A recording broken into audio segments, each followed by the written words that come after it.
So, I've been away for a minute. Just really trying to, I don't know, find the inspiration to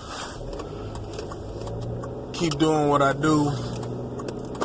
It's not really finding inspiration. It's just more like, is it even worth it? But at the end of the day, I just feel like if I feel like talking about something, I'm going to talk about something. I don't care how many people want to try to come to my comment section and talk about I shouldn't be talk about this, I need to stop doing this, need to stop doing that. When historically there's been one group of females that have been more treacherous to their men than any other. And for me to voice my opinion on that, I think is only right. I keep telling these idiots, if someone did something to you, you shouldn't say anything. You shouldn't have a rebuttal. You shouldn't issue your displeasure with that which was done to you. Like, so don't come to my page talk about I shouldn't be talking about this or that. I don't ask any of you to watch. Just like I don't ask any of you to donate. The donate link be in the description. I don't never beg y'all to donate and shit like that. You donate if you feel like donating. That's just kind of how I feel about it. But it's like, don't tell me what I can and cannot talk about. Especially when there's more egregious shit going on than just me voicing my opinion about things that I see, and moreover, things that I experience. It's not like people like try to come and tell me like what I experience is just this anomaly. It doesn't happen. So I thought about it, and I said, you know what? I talked about this on my page shortly after I came back from, this was in 2013, and I talked about when I went to Bolivar, Missouri for some training for my job. And how, like, I was surprised where I saw an actual weave store that was ran absolutely by all white women. However, and I noted that in the video back then. I don't remember what it was called, but I'm sure it's something similar in the title of whatever. I don't know. It's been several years now. But I noted that, you know, the white women that was running the weave store all had hair similar to the hair that they were selling, so-called as weaves. Now, I'm not 100% sure why it matters who else is doing it when the self-proclaimed, self-anointed queen is putting on, as some would say, the crown of lesser women. Because if you're the queen, that means you're the top dog, or you're the top person. Or I could go and say, since we talk about the female version of a dog, you're the top bitch. So, why would you put on the crown of someone who's lesser than you when you're supposed to be the top dog? You know, I was just thinking to myself, like, so many of these women want to call themselves queens and all this other shit. And it's like, if you're a queen, then you should only be revealing your ass to your king. But the problem is that you're not queens. You're actually harlots and whores and concubines. And you're trying to play the role of queen, and you don't, and your resume ain't good enough to be that. There's very few women, black females. Again, I don't want to give these types of females womanhood. There's very few black females that are actually women. A lot of them are just straight up whores.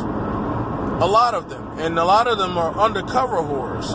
or educated whores or professional whores. And I don't mean professional whores in the sense of they're prostitutes. I mean professional whores in such that they are doctors, they are lawyers, they are whatever in a professional realm, and still, with all this education, still cannot find that one person to be their king. So the question has to be, because for years they've been saying, well, it's the black men, it's the black men. Well, black men still marry at a higher clip than black women. May not be by much more, but it's still a higher clip.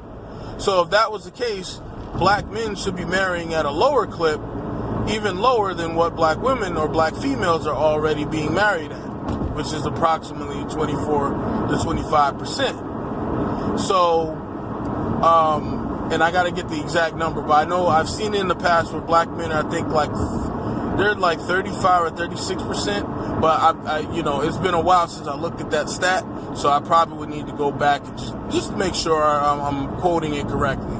But the last time, I'll just say that from the last time that I seen that stat, it was around 35% of black men were being married, more so than black women. I mean, the number's still low compared to the black dynamic prior to the 60s and 70s.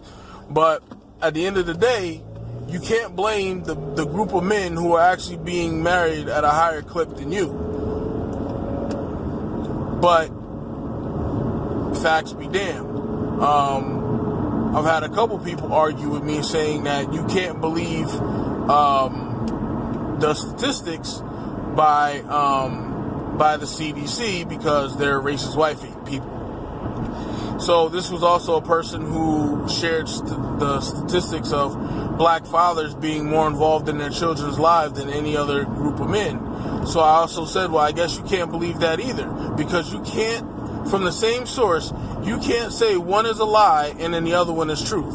Because once you pollute that water source, that whole water source is polluted. Not just part of it, not just some of it, the whole thing is polluted.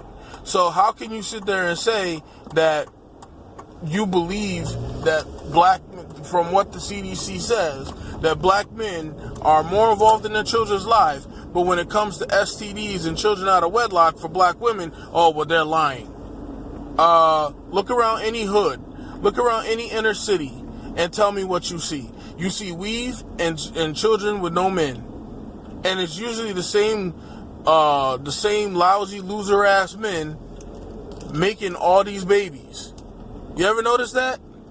And someone else dubbed it the 80-20 rule, which basically there's 80% of women chasing after 20% of the same loser ass men, because black females tend to have more children than black men. Now, how is that possible? If you're having a bunch of children out of wedlock, you would think it would be equal, or damn near close to being equal, but it's not. So how can that possibly be? How is it that you can have a group of men who allegedly always get the blame for everything that's wrong in the black community, even though most of us were put in the situation by black women, because most of us were born into a single parent situation. So, being that it's our fault, wouldn't you think that more black men would have more children than black women?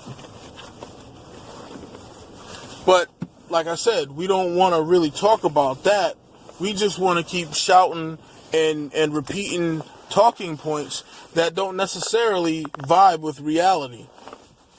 I know this is just a rant, and this is kind of where I felt like I wanted to go. This is what I wanted to do. And since nobody's really donating and contributing, I'm just going to kind of put up videos sporadically and do it kind of how the fuck I feel like doing it. But this is just a rant, just a quick rant, try to make it a quick rant, and just talk about some of the hypocrisies, some of the things some of which I've already touched on, and some of which maybe I didn't address it in the manner of which I would have liked to address it, or put it in a different way to make you think. Because at the end of the day, all I really want to do is just make people think outside of the normal talking points or the brainwashed talking points that is the typical finger pointing blame. And yes, black men are to be blamed to a degree, but you also have to understand the situations in which we were put in. Okay? Typically, in a structured order, what happens? You have a mother, you have a father, you have children, right? Now, in the black community, they have X'd out the men as only being necessary as to get the children and child support. So all they need from the man is money and sperm. That's what the black man has. They've tried to reduce the black man or the black male into, which is just a money source and a sperm donator. Okay. Now you have sons and daughters where you have one parent in the home, so that child grows up with a skewed perspective of reality. That son grows up with a feminine state of mind because you have no masculine energy in the home.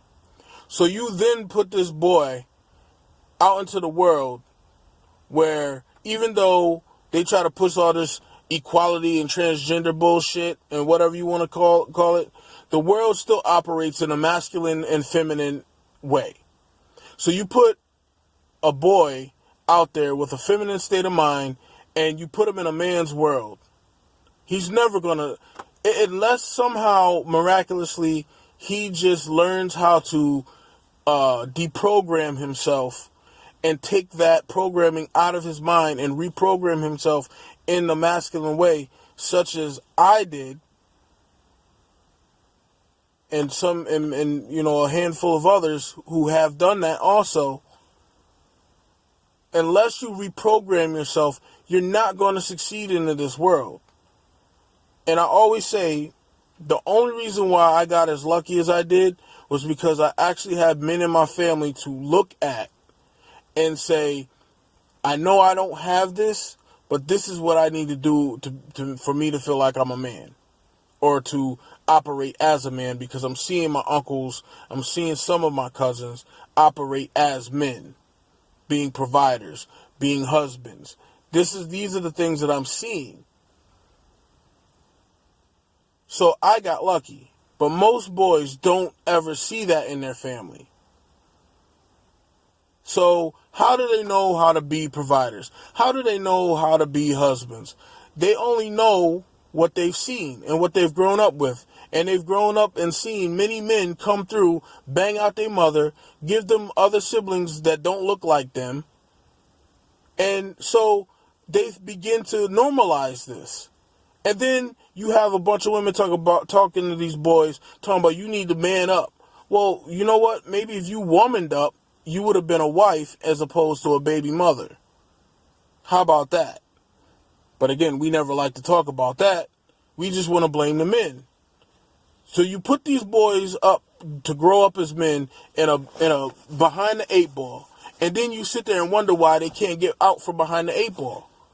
And then you talk down to them after you put them in that situation. You put them in a bad situation, and then you talk bad about them, because they can't get out of that situation.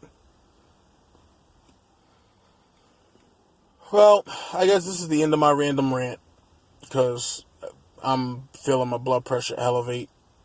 But at the end of the day, I will always be more lenient towards the black male than the black female, because at the end of the day, the black female, from my experiences and from other brothers' experiences, from what they told me in the comment section and what they told me in real life, a lot of these women bring this shit on to the black community.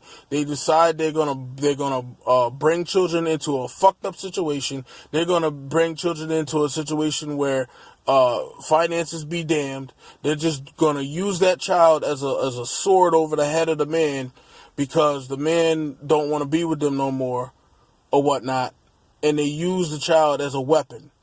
And then they wonder why these children go up and they kill themselves and they kill each other because they never been valued.